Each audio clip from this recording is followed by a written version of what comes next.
315,000. That's how many people arrived in Australia on a net basis over the last 12 months. Just to put that in context, that's the equivalent of building an entire city the size of Canberra every single year with no plan for where they're going to sleep. But the real story is not the total number. Every policy debate focuses on the headline.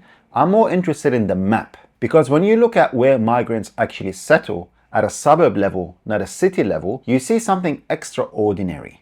The demand is not spread evenly, it concentrates intensely and predictably into three types of suburbs. And those three suburb types are the best property investment addresses in Australia right now. I'm Roy, and this is Roy Talks Property. Let me show you where the map is pointing. Here's the macro mismatch that every investor needs to understand. The federal budget is committed 1.2 million homes by 2029.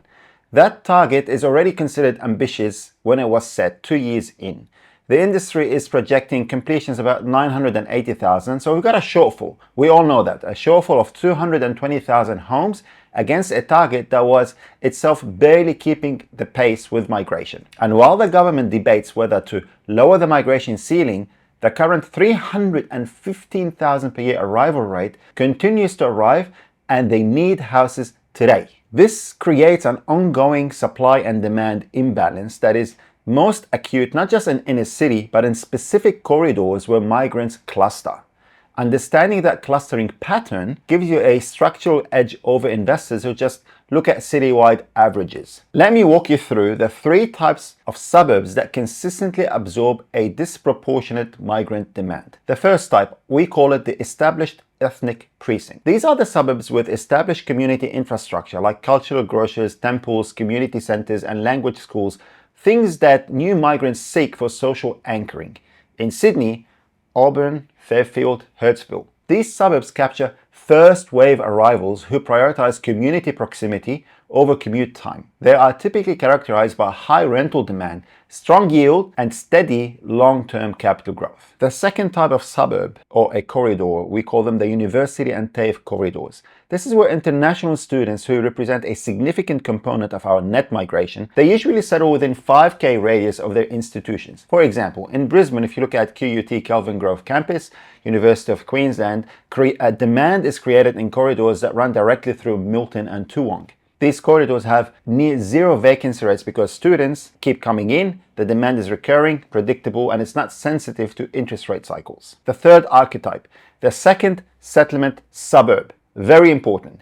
As migrants move up the income scale, typically within 5 to 10 years of arrival, they move out of the established ethnic precinct into aspiring middle ring suburbs. They want good schools, they want good parks, they want a manageable mortgage. So if you look at Sydney, that migration pattern typically flows to Parramatta, Blacktown, and the Hills District. So these suburbs, they benefit from two waves of demand. So I'm gonna give you a checklist on how to execute on this migration map effectively and efficiently as a property investor for 2026. Target university corridors because they offer the most defensible rental yield in Australia right now. The demand is genuinely not rate sensitive.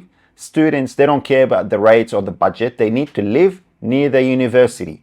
They don't wait for rate cuts, and the vacancy rate in these corridors consistently outperforms the broader market. I would look at 2 and 3 bedroom units within 3Ks of university campuses or TAFE. That would be my preferred structural, purely rental yield play if this is what you need to target. Second, buy ahead of the second settlement wave, not into the first. You see, the first settlement suburbs are already efficiently priced by the investment community. The second settlement suburbs, the aspiring middle ring suburbs, are usually one property cycle behind.